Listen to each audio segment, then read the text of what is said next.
السلام علیکم. نن د پاکستان سپر لیګ شپږم پړاو سیالۍ کې د 14مه لوبه د کراچي کینګز او پېښور زلمي لوبډلې ترمنځ ترسره شوه چې یو زبردسته په زړه پورې لوبه ترسره شوله. کراچي کینګز لوبډلې ته بابر اعظم او محمد نبي لوبه وګټله. د پېښور زلمي سره مجيب رحمان نه ولوبېدی. ویډیو تر اخره را سره وګورئ. که په دې چینل کې نوی یاست د چینل هم در سره سبسکرایب کړئ.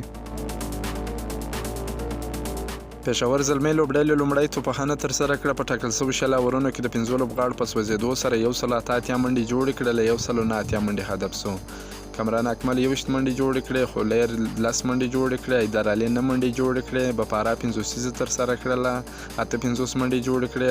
درودرپورټ 40 منډې جوړې کړلې. اماد بټ 22 منډې جوړې کړلې. کراچي کینګز لوبډلې بالرانو محمد امیر په 4 اوره کې 29 منډې ورکړلې. کومه وکټ یې نه واخیستلې. الیاس په 4 اوره کې 38 منډې ورکړلې. 2 وکټ یې واخیستلې. عباس په 4 اوره کې 22 منډې ورکړلې. 2 وکټ یې واخیستلې. ارشاد په 2 اوره کې 60 منډې ورکړلې. کومه وکټ یې نه واخیستل.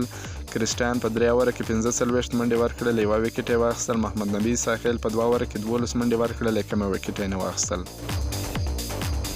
کراچي کینګز لوبډلې یاد هدف په 19.3 اوره کې د 4 لوبغاړو په سوځېدو سره پوره کړ. لوبه یې په 6 وکټو وګټل.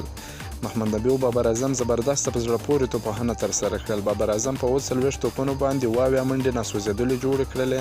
همداسې محمد نبي په 15 توپونو باندې 18 منډې جوړې کړې. 4 غټې شپږیزې یې ووهلې او 8 څلوریزې یې ووهلې. کرسټیان 14 منډې جوړې کړې. کلیرک 18 منډې جوړې کړلې.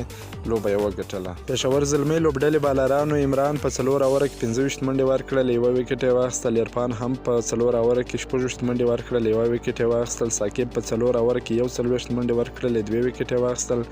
اماد په 4 اوره کې 55 منډې ورکړلې. کومه وکټ یې نه واخیستل. امید په 3.3 اوره کې 41 منډې ورکړلې. کومه وکټ یې نه واخیستل.